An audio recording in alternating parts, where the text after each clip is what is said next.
who has a base account? Nice. We can start? Nice. Okay, an applause for Sohey, please. Thank you so much.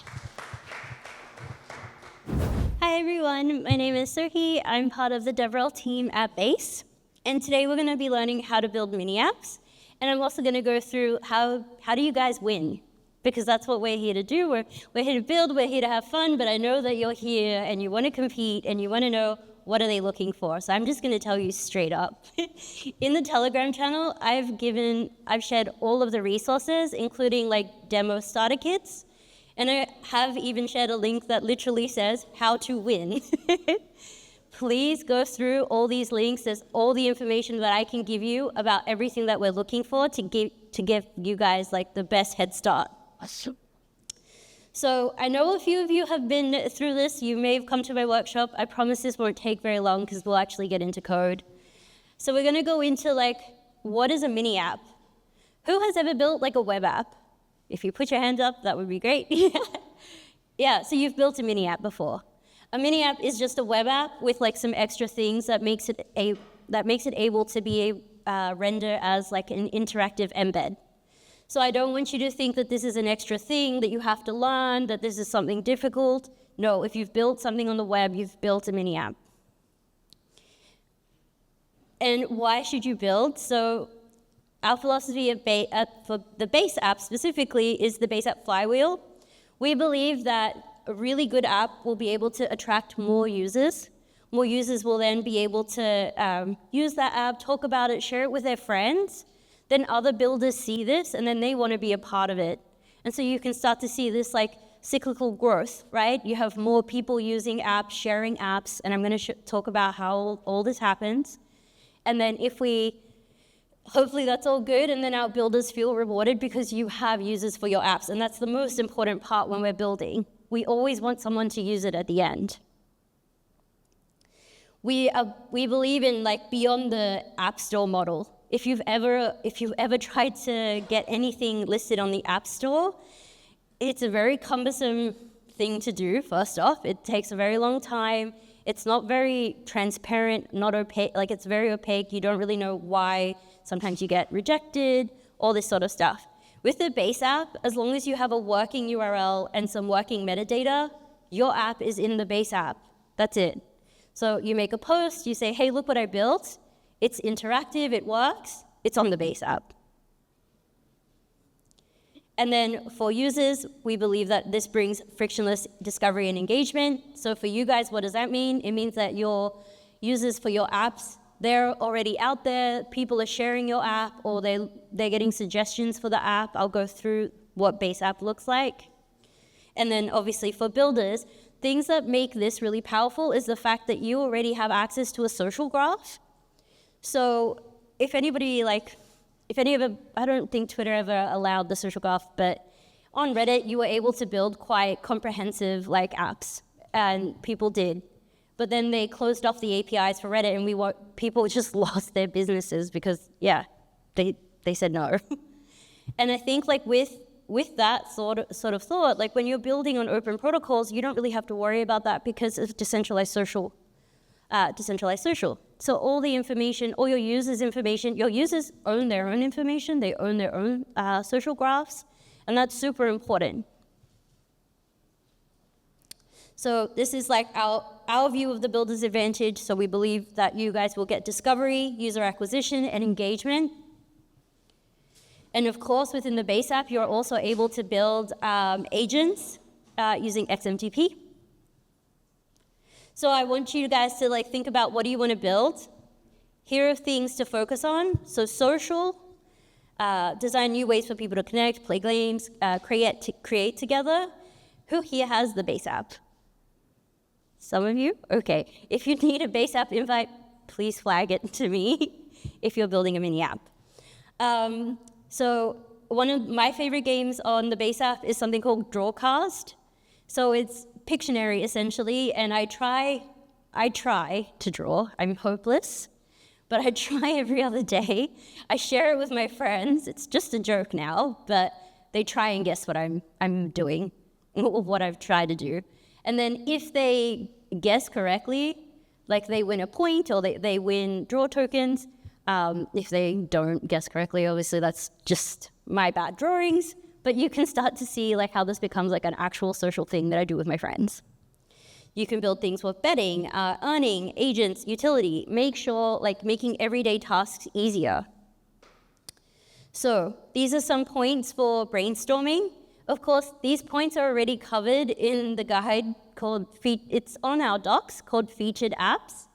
And essentially, it's a guide to getting featured on the base app. And I think like that's a really good start for us as hackers to be able to think, okay, once I finish this hackathon, what do I want to do? Like, how do I want to make this as a real product? How can I do that? So if we start with that goal in mind, we build better products and we build things that we actually care about. And we don't just maybe walk away for after the weekend. So yeah, we're going to lead with utility, usage through clarity, and social mechanisms.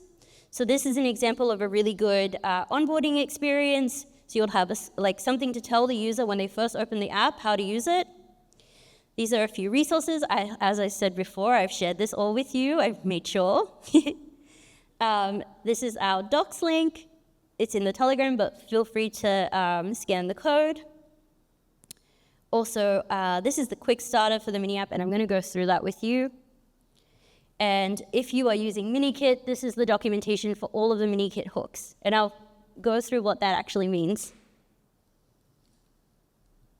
Is there anything in particular that you guys want to know? Like, does anyone have something like that they really want to make sure that I cover? I have a question. Yeah. When I listen to me, I don't know nothing about the base, but yeah. So, just in my context, if I create a MiniApp, and the data of my user that is interacting with base is stored on your application, or I can store on my own, like using an Oracle. Like I can create a MiniApp and use my own Oracle, and I can store that data, or has to be stored on yours? No, you can store that data, and I'm going to go through that because I think it's a really good question. Like, I've just talked about like, oh, you guys can access all this user data. What does that actually look like? I'm going to show you. We have something called context in a MiniApp. In the context object, you're able to get the user's PFP URL, display name, and username as well, and FID. FID is the unique identifier for your user. If anyone today is going to be building a database for their app, very strong positioning, use your FID as your unique identifier for users because it's unique and it's easy. And then on top of that, it will work for both Farcaster, which is another social protocol that I hope everybody's enjoying as well. You can use that for Farcaster, you can use that on the base app. So then you've got two applications that your app can work on. So I'm going to show you guys on my phone what this actually looks like. So this is sorry, that's my cat. So this is the last link that I shared in Telegram. This is called MiniKit full demo. It has every single hook and every single hook that you can use in MiniKit. We also have an example for Farcaster as well. And it shows you how to implement. It's literally just copy and paste code that you can go through. So this is our context object. One thing to note, as you can see, is it in a MiniApp? True. What does this mean? If you want to build like a web app, just a normal app, and not a MiniApp, you can do that, and then you can have a specific experience as a MiniApp just by using a hook called isInMiniApp, and it obviously just returns a Boolean. Then here's the user data. Like I just said before, you have the unique identifier for the user name, the PFP URL, and the display name. So every time I open your MiniApp, you're able to customize it just to me. And then I'm going to go through what does it look like when we share apps, because I think that's really important. So as you can see, I test a lot of MiniApps. And one of the things that I wanted to show you guys is what does it look like in the feed. So this is the base app. These are my saved apps. So as a user, I can like open this up, I can hit the 3 dots here, I can hit save, but I can also, as a developer, prompt a pop-up that will allow the user to add the mini app as well. So that is just another hook. Through that, you're also able to enable notifications. They're not push notifications yet. However, when I have the base app open, if I have your mini app saved, I will get notifications about it. As you can see, there's drawcast notifications. So I'm going to demo what it looks like when I share something, because when I say like this is a dynamic embed, what does that actually look like? I am going to show you guys how hopeless I am at drawing. Oh God. Perfect timing, I guess. Okay, this is terrible. This is the worst I've ever seen. Oh God. Don't clap. Don't encourage this behavior. Great, so I can share now. This is not my mini app. This is like one of This is one of the mini app developers in the ecosystem, so I'm going to share that out. And what it should look like is that this will then, there we go, render the image that I just made in the embed. So this is using like the Open Graph protocols. You know when you share like a normal website and then you see, maybe it's Twitter and you'll always have the Twitter logo? That is called an Open Graph image.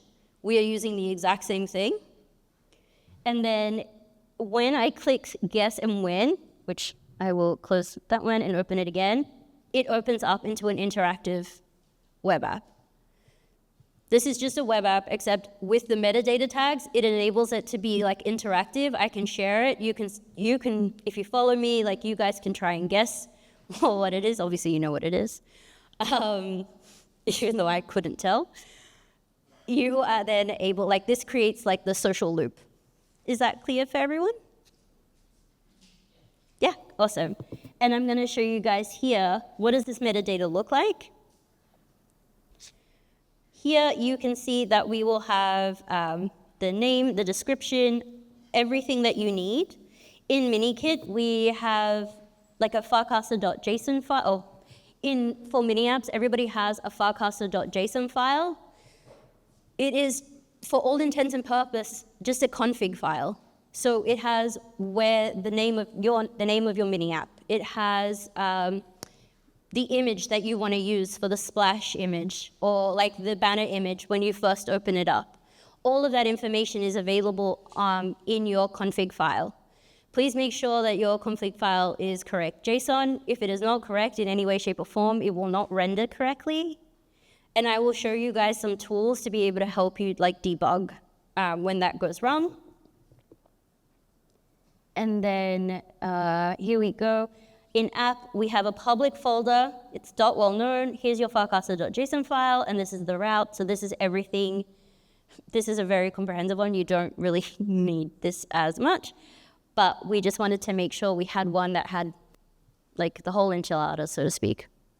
So you can really follow through. Another thing is like we've really gone through our documentation, and under the documentation, we have quick start. So here you're able to migrate an existing app, but also create a new mini app just by deploying directly to Vercel and following the steps. I have made a video. It's under 10 minutes to get started. So hopefully that's very helpful for you guys. And then the other part that I wanted to go through, if at any point you get stuck and you're like, well, mine looks a bit different, we have all the core principles that make a mini app available for copy and paste, essentially, in the documentation. MiniKit is just one way to build a mini app. You can also use the Farcaster SDK. I know that Builder's Garden and Lemuni have also worked really hard on their own starter kit too. So feel free to use whatever you guys feel most comfortable with building. My criteria is like, let's make sure that it works on the base app. And also, going through the actual featured guidelines is super important. This is what I'm like, this is not just what myself, when I'm evaluating, this is what the whole base team is looking for. when we're looking at what is a good app, what is a good mini app, how can we feature it, all these things. We're looking for making sure that you're building with utility first, that there is a very good onboarding flow, that you do have like a product story to tell with your product. It would be great to have like a transaction on Base, but I understand maybe like on Base mainnet. But if that's not something that you can do, that's also okay. Just let me know and I will test it out. But it does have to render as a mini app at the very least. Now, one thing I wanted to cover before I go away is transactions. Transactions in mini apps don't have to be hard. Actually, they're not difficult at all. And what you're able to do is, here we have like all these hooks, like view token, swap token, send token. You can swap token and send token, like these are actual transactions. You populate with someone else's FID, so their unique identifier, and then you're able to send them the token that you want. So it becomes a transaction on chain, literally just becomes like a hook where you just send in how much you want and who you want to send it to. And that's about it. Any questions on that? Yes. Did you say FID? FID, yes. So is there a way to get a user's FIDs? Yeah, of course. In the context object, like I showed before. So when you query context, so when you start a mini app, you'll have like just context out of box, and then you'll just context dot user dot, and then you'll have like a list of things that you're able to query for. Is this then not their wallet? It's just their. It's only their FID, and that's a very good point. So Base app is a wallet. So what does that mean for you guys? It means that if I were in your position, do not like make it so someone has to make another wallet within a wallet. We're not trying to build wallet inception. That's going to be very difficult. What I would do is I would use the use connected wallet. There is an example in documentation as well. And that will get it's a WAGMI hook that's available. Use connected, and then you'll be able to get the user's connected wallet. That will work in the Base app, and that will work in Farcaster as well. Any other questions? I have a question. Yeah. Regarding the performance of the user, if the application has all the MiniApp, it is bad experience for the user because or how it is running? Because it's a mobile application, right? The Base app? Yes. Yeah. So as much applications you have, the application is more heavy, no? But I'm not opening, like as a user, I'm not really like, the best way for me to explain it is like when we go on the internet and there's lots and lots of like websites. Oh, like a you right now, bro, sort of like. Yeah, exactly. It's like yes. So the user is not downloading anything at this point. Like they're not downloading your app in any way, shape or form. You share the URL like I shared before, and that will create the embed. Then someone else will be able to interact with it. Thank you. Yes. So how does the XMTP protocol, the communication protocol, support so connects with? Yeah.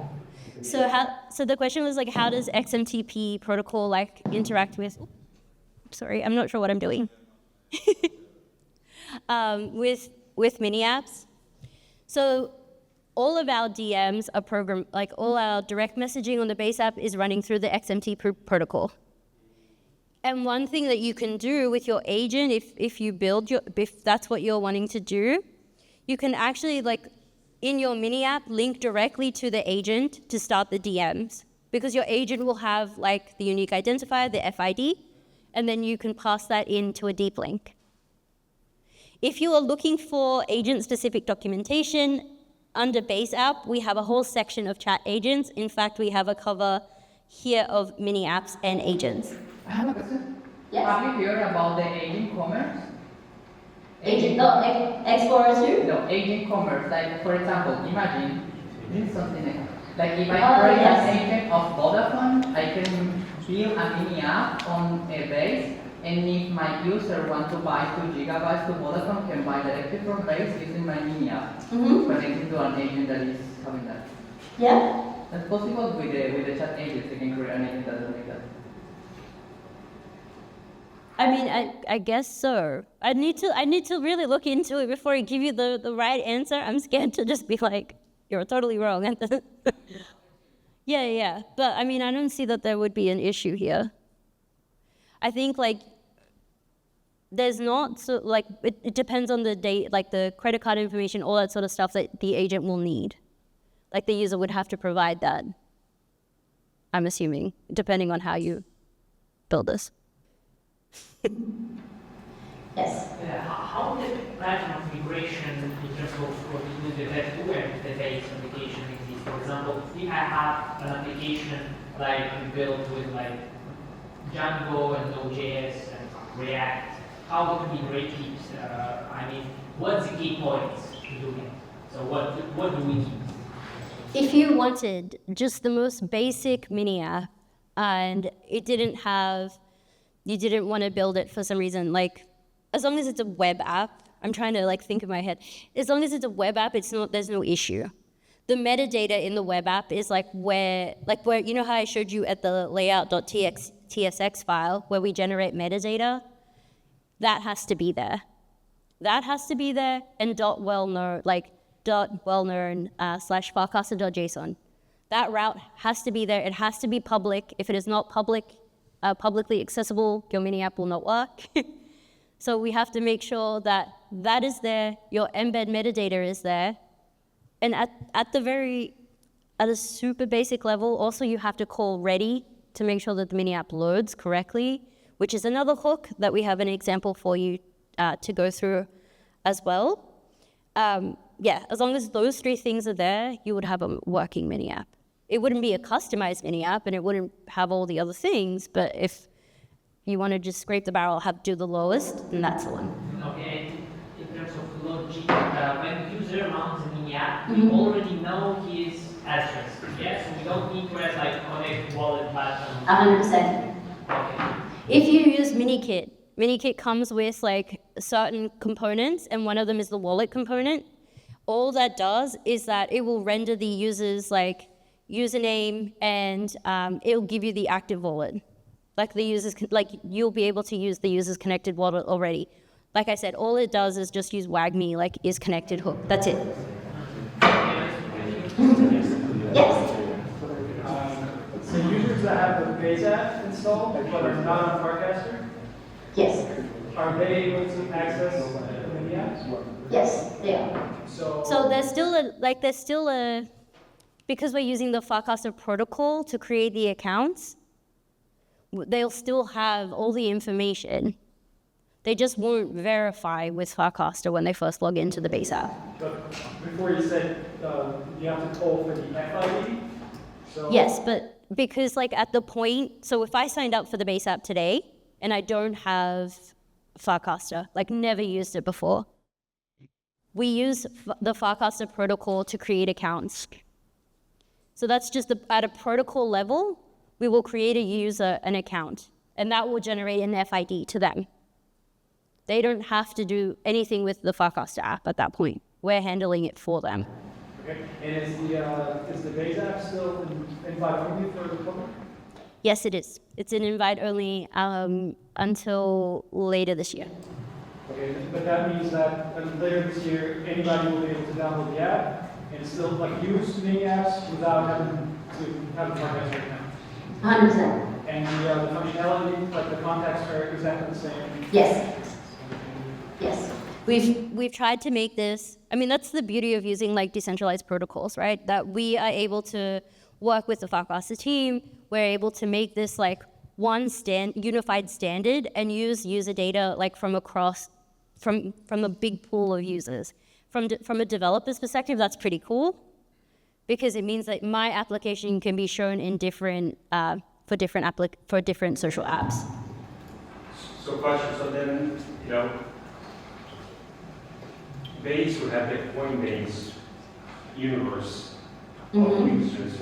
So from what you're basically saying is that now if you log in for forecasts or for the base app, the total pool of users come from both channels. Yes. It's cool, huh? Yes. How do you interact with smart contracts? The same way.